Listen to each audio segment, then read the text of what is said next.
नमस्कार, मी आहे श्रद्धाच कुकिंग चॅनलमध्ये तुमचं खूप खूप मनापासून स्वागत आहे। तर आज आपण बनवून घेणार आहोत भाजणीची चकली, जी की बनवायला सोपी असेल, योग्य प्रमाणात असेल। डाळीचं प्रमाण किती घ्यायचं आहे, तांदूळ कोणता घ्यायचा आहे, कसा घ्यायचा आहे, कोणता नाही घ्यायचा आहे व तसेच कोणत्या चुका टाळायच्या आहेत, मी या सर्व गोष्टी या व्हिडिओमध्ये सांगितलेल्या आहेत। तर व्हिडिओ आपल्याला शेवटपर्यंत पाहायचा आहे। चला तर रेसिपीला सुरुवात करूयात। सर्वात आधी आपल्याला घ्यायचा आहे तांदूळ। तांदूळ घेत असताना इथे खूप महत्त्वाची गोष्ट आहे। तांदूळ घेत असताना जुना तांदूळ घ्यायचा आहे।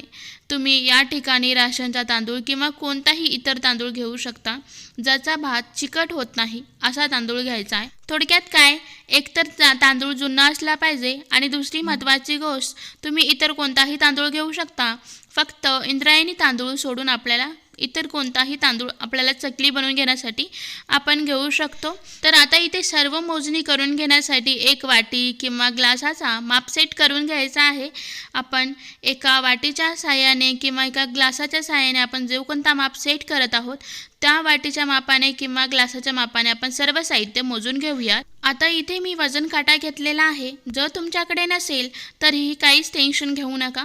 मी एकदम सोप्या प्रमाणात वाटीच्या मापाने सुद्धा तांदूळ डाळ किती घ्यायचे ते सुद्धा मी सांगणार आहे आणि वजनी प्रमाण सुद्धा सांगणार आहे, जेणेकरून आपल्याला समजण्यास सोपं जाईल। त्यामुळे इथे मी वजन काटा घेतलेला आहे, त्यावरती मी सर्वात आधी एक वाटी तांदूळ टाकून घेतलेला आहे। हा दुसरा वाटी तांदूळ घेतलेला आहे मी। तर या तांदळाचं वजन झालेलं आहे, तुम्हाला मी जवळून दाखवते। 575 ग्राम या तांदळाचं वजन झालेलं आहे, म्हणजेच 2 वाटी मी तांदूळ घेतलेला आहे। तुम्ही वजनाकडे जास्त न लक्ष देता मी वाटीचे प्रमाण कसं सांगत आहे याच्याकडे लक्ष द्या। इथे मी 2 वाटी तांदूळ घेतलेला आहे।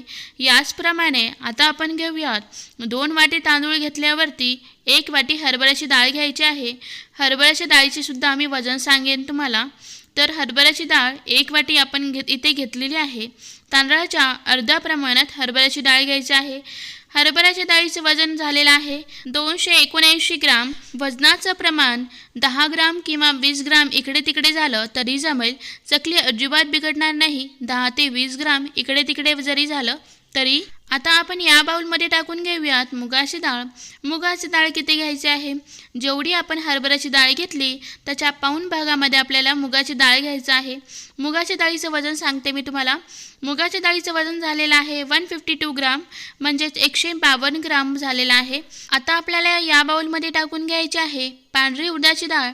पांढरी उडदाची डाळ घेत असताना आपण जेवढी मुगाची डाळ घेतलेली आहे त्याच्या पाऊण भागामध्ये आपल्याला पांढरी उडदाची डाळ घ्यायची आहे। खूप जास्त पांढरी उडदाची डाळ आपल्याला इथे घ्यायची नाही आहे।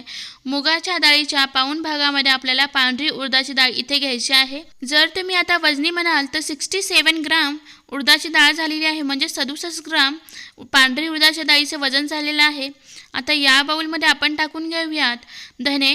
धने किती घ्यायचे आहेत, धने तुम्ही पाऊण वाटीसुद्धा घेऊ शकता किंवा धने पूर्ण अर्धी वाटीसुद्धा घेऊ शकता। धन्यामुळे खूप छान अशी चकलीला टेस्ट येते आणि खात असताना खूपच मस्त लागते, त्यामुळे मी इथे धने घेतलेले आहे, साबुत धने। जर समजा तुमच्याकडे धने नसतील तर तुम्ही यामध्ये धने पावडरसुद्धा टाकू शकता। आता जर तुम्ही वजनी म्हणाल तर इथे झालेले आहेत 22 ग्राम धने झालेले आहेत। धन्याचं प्रमाण तुम्ही कमी जास्त करू शकता, इथे वजनी मोजून घेण्याची अजिबात गरज नाही। आता आपण घेऊयात साबुदाणा। साबुदाणा आपल्याला पाऊण भागामध्येच घ्यायचा आहे। साधारण तुम्ही 4 ते 5 चम्मचसुद्धा साबुदाणा घेऊ शकता किंवा पाऊण भागामध्ये साबुदाणा घ्यायचा आहे, म्हणजेच जेवढी आपण उडदाची डाळ घेतली तेवढा साबुदाणासुद्धा आपण घेऊ शकता। साबुदाण्यामुळे चकलीला खूप मस्त टेस्ट येते, छान अशी खुशखुशीत तयार होते, त्यामुळे मी इथे साबुदाणा घेतलेला आहे। आता याचबरोबर आपल्याला जिरे देखील घ्यायचे आहेत। जिरे किती घ्यायचे आहेत, आपण जिरे आपल्या आवडीनुसार कमी किंवा जास्त करू शकता, किंवा आपल्याला भाजणीमध्ये जिरे नसतील टाकायचे तर स्किपसुद्धा करू शकता, तुम्ही नंतर देखील जिरे टाकू शकता। जर तुम्ही इथे वजनी म्हणाल तर 15 ग्राम जिरे आहेत। मित्रांनो, जर तुम्हाला लक्षात राहत नसेल, डिस्क्रिप्शन बॉक्समध्ये सुद्धा मी प्रमाण देईल, त्यामुळे तुम्ही तिथे सुद्धा जाऊन चेक करून घेऊ शकता। सर्वात आधी आपल्याला एक तयारी करून घ्यायची आहे। असा एक जाड कपडा आपल्याला सर्वात आधी अंथरून घ्यायचा आहे। अंथरून का घ्यायचा आहे मी ते तुम्हाला पुढे गेल्यावरती सांगते, पण भाजणी करून घेण्याच्या आधी असा एक रुमाल किंवा कोणताही कपडा आपल्याला अंथरून घ्यायचा आहे, जो की कॉटनचा असतो. तसा कपडा आपल्याला अंथरून घ्यायचा आहे. आता असं का करायचं आहे, जर तुमच्या मनामध्ये लगेच जर प्रश्न आला असेल तर मी तुम्हाला ते पुढे गेल्यावरती सांगते. तोपर्यंत ही तयारी आपण करून घेतलेली आहे. आता आपण लगेचच भाजणीला सुरुवात करून घेऊयात. भाजणीला सुरुवात करून घेण्यासाठी सर्वात आधी आपल्याला गॅसवरती एक पॅन ठेवून घ्यायचा आहे. या पॅनमध्ये आपल्याला तांदूळ सर्वात आधी भाजून घ्यायचे आहेत. तांदूळ भाजत असताना अगदीच मंद आचेवरती आपल्याला भाजून घ्यायचं आहे. मंद आचेवरती भाजल्यामुळे तांदळाला छान असा एक क्रिस्पीपणा येतो. इथे आपल्याला एक अतिशय महत्त्वाची गोष्ट म्हणजे आपल्याला सर्व साहित्य, डाळ किंवा तांदूळ असो, आपल्याला हे सर्व साहित्य लो फ्लेमवरतीच छान असे भाजून घ्यायचे आहेत. अजिबात हाय फ्लेम करायचं नाही आहे. जर तुम्ही हाय फ्लेम केला तर 100% डाळ आणि तांदूळ व्यवस्थित भाजला जाणार नाही आणि तो करपला जाईल. त्यामुळे आपल्याला मंद आचेवरतीच भाजून घ्यायचं आहे. तर हे पहा, साधारण आपल्याला 5 ते 6 मिनटं लागतात तांदळाला व्यवस्थित लो फ्लेमवरती भाजून घेण्यासाठी. मित्रांनो, मी तुम्हाला इथे प्रमाण अजून एकदा सांगते. प्रमाण कसं होतं आपलं, 2 वाटी तांदळाला 1 वाटी हरभऱ्याची डाळ घेतलेली आहे. ज्या वाटीने आपण 1 वाटी हरभऱ्याची डाळ घेतली त्याच वाटीच्या मापाने आपण इथे घेतलेली आहे अर्धी वाटी मुगाची डाळ. मुगाची डाळ घेऊन झाल्यावरती आपल्याला पाऊण भागामध्ये घ्यायची आहे उडदाची डाळ आणि साबुदाणा घ्यायचा आहे. बरं चला, तुम्हाला हे जर प्रमाण नाही समजलं तर तुम्हाला लक्षात राहील अशी एक सोपी पद्धत सांगते. सर्वात आधी आपल्याला लक्षात ठेवायचं आहे आपण तांदूळ किती घेतलेले आहेत. तांदूळ जेवढे घेतले त्याच्या अर्धा प्रमाणात आपल्याला हरभऱ्याची डाळ घ्यायची इथे आणि बाकीचं साहित्य तुम्हाला ऑटोमॅटिक लक्षात राहील, कारण आहेच एवढं सोपं. तर हे पहा, तांदूळ व्यवस्थित भाजून झालेले आहेत 5 ते 6 मिनटामध्ये. एक तांदूळ चावून पाहायचा. चावून पाहत असताना जर तांदूळ छान असा भाजलेला म्हणजे दाताखाली छान असं कुरुम कुरुम लागत असेल त्यावेळेस समजून जायचं की तांदूळ छान असा भाजून झालेला आहे. आता आपण गॅसचा फ्लेम बंद करून घेऊयात आणि जिथे आपण रुमाल अंथरून घेतलेला आहे तिथे हे तांदूळ आपण टाकून घेऊयात. रुमालाच्या एका बाजूला तांदूळ टाकून घेऊयात. आता आपण सर्व साहित्य भाजून घेतलेले अशा पद्धतीने या रुमालावरती टाकून घेऊयात.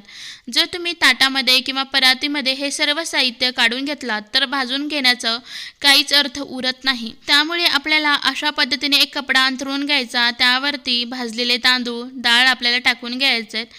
याच्या मागचं कारण असं आहे, तुम्ही भाजून घेतलेले डाळ तांदूळ एखाद्या परातीमध्ये किंवा ताटामध्ये काढलं तर त्या परातीला किंवा ताटाला पाणी सुटतं आणि आपण भाजून घेण्याचा कोणताही साहित्याचा अर्थच उरत नाही. त्यामुळे अशा कपड्यावरती भाजून घेतलेले साहित्य काढून घ्यायचे. रुमालावरती हे साहित्य टाकून घेतल्यावरती या साहित्यांना पाणी सुटत नाही. त्यामुळे आपल्याला भाजून घेतलेले साहित्य एका रुमालावरतीच काढून घ्यायचे. शक्यतो तुम्हाला मी एक टीप देते, भाजून घेतलेले साहित्य परातीमध्ये किंवा ताटामध्ये अजिबात काढायचं नाही आहेत. अशाच रुमालामध्ये आपल्याला भाजून घेतलेले साहित्य काढून घ्यायचं आहे. तर इथे मी एका रुमालाच्या साईडला तांदूळ भाजून घेतलेले काढून घेतलेले आहेत. गॅसवरती मी तेच पॅन ठेवून घेतलेलं आहे आणि आपण मोजून घेतलेली हरभऱ्याची डाळ या पॅनमध्ये टाकून घेतलेली आहे. आपल्याला हरभऱ्याची डाळ देखील अगदी मंद आचेवरती भाजून घ्यायची आहे, छान असा कलर येईपर्यंत. तर साधारण 3 ते 4 मिनटं लागतात हरभऱ्याची डाळ छान अशी मस्त भाजून घेण्यासाठी. आता इथे हरभऱ्याची डाळ व्यवस्थित भाजून झाली आहे की नाही हे आपल्याला कसं कळणार, तर काय करायचा, एखादा हरभऱ्याच्या डाळीचा दाणा एका बाजूला थंड होण्यासाठी काढून घ्यायचा. लगेच हरभऱ्याच्या डाळीचा दाणा गरम गरम तोंडात टाकायला जाऊ नका. असा चटका बसेल ना तिथे फोडच येईल. त्यामुळे अजिबात गरम डाळीचा दाणा तोंडात टाकू नका, बाजूला ठेवा. साधारण अर्धा सेकंदात थंड होतो, त्यानंतर खाऊन पाहायचा. ज्यावेळेस हरभऱ्याच्या डाळीचा दाणा आपण खात असताना अगदीच कुरुम कुरुम लागत असेल त्यावेळेस समजून जायचं की हरभऱ्याची डाळसुद्धा व्यवस्थित छान अशी भाजून झालेली आहे. आता भाजून घेतलेली डाळ आपण जिथे तांदूळ टाकून घेतलेले आहेत तिथेच डाळसुद्धा टाकून घेणार आहोत. फक्त फरक एवढा आहे, डाळ भाजून घेतलेली आपण तांदळामध्ये न मिक्स करता तांदळाच्या बाजूला डाळ टाकून घेऊयात. हे सर्व साहित्य भाजून घेतलेले लगेच एकत्र मिक्स नाही करायचे. तांदळाच्या बाजूला हरभऱ्याची डाळ टाकून घ्यायची आहे, त्याच्या बाजूला मुगाची डाळ टाकायची आहे. पण हे सर्व साहित्य थंड झाल्यावरतीच आपण मिक्स करून घेणार आहोत. लगेच एकत्र करायला जायचं नाही गरम गरम साहित्य, कारण प्रत्येकाचा टाईम वेगवेगळा असतो थंड होण्यासाठी. हरभऱ्याच्या डाळीला थंड होण्यासाठी थोडा वेळ लागतो, तांदूळ पटकन थंड होतो, त्यामुळे मिक्स करून घेऊ नका. आता मी तोच पॅन पुन्हा एकदा गॅसवरती ठेवून घेतलेला आहे आता आपण यामध्ये टाकून घेऊयात मुगाची डाळ. मुगाच्या डाळीला भाजून घेण्यासाठी जास्त वेळ लागत नाही. फक्त साधारण 3 ते 4 मिनटामध्ये छान अशी भाजून तयार होते आणि मुगाच्या डाळीला सुद्धा छान असा क्रिस्पीपणा येईपर्यंत भाजून घ्यायचं आहे. मित्रांनो, इथे सर्व साहित्य व्यवस्थित भाजून घेणं खूप कंपल्सरी आहे.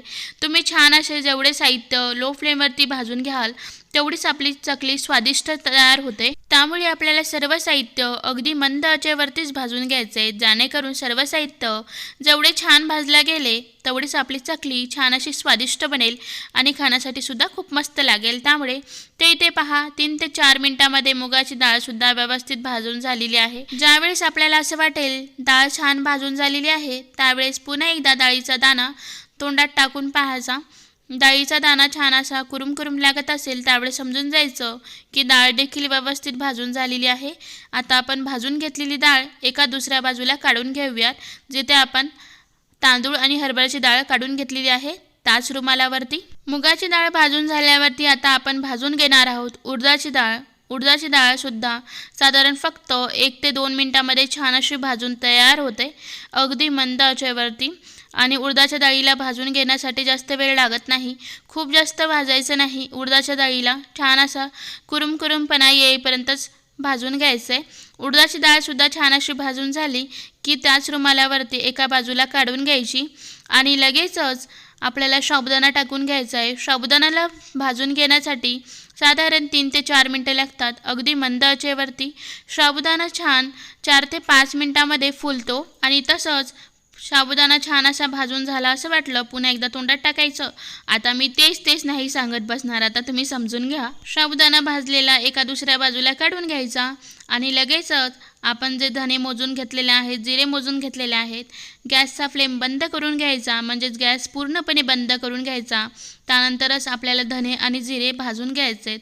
धणे आणि जिरे फक्त साधारण अर्धा सेकंदात व्यवस्थित भाजले जातात. गॅसचा फ्लेम बंद करूनच आपल्याला धणे आणि जिरे भाजून घ्यायचे आहेत, जेणेकरून ते करपणार नाहीत. तर हे पहा, मी सर्व साहित्य भाजून घेतलेले या रुमालावरती काढून घेतलेले आहेत. तुम्ही पाहू शकता उडदाची डाळ एकीकडे आहे, मुगाची डाळ एकीकडे आहे, तांदूळ एकीकडे आहेत, हरभऱ्याची डाळ एकीकडे आहे. सर्व साहित्य वेगवेगळे काढून घेतले होते. हे सर्व साहित्य थंड झाल्यावरती मिक्स करून घ्यायचं आहे आणि आता आपल्याला हे सर्व साहित्य एका डब्यात भरून गिरणीतून दळून आणायचं आहे. आता आपण चकलीचा सेकंड पार्ट पुढच्या व्हिडिओमध्ये पाहूयात. नाहीतर तुम्ही म्हणाल व्हिडिओ तो खूप मोठा झाला, आम्हाला खूप कंटाळा येतोय. तर सेकंड पार्ट मी लवकरच अपलोड करेल. तोपर्यंत नमस्कार.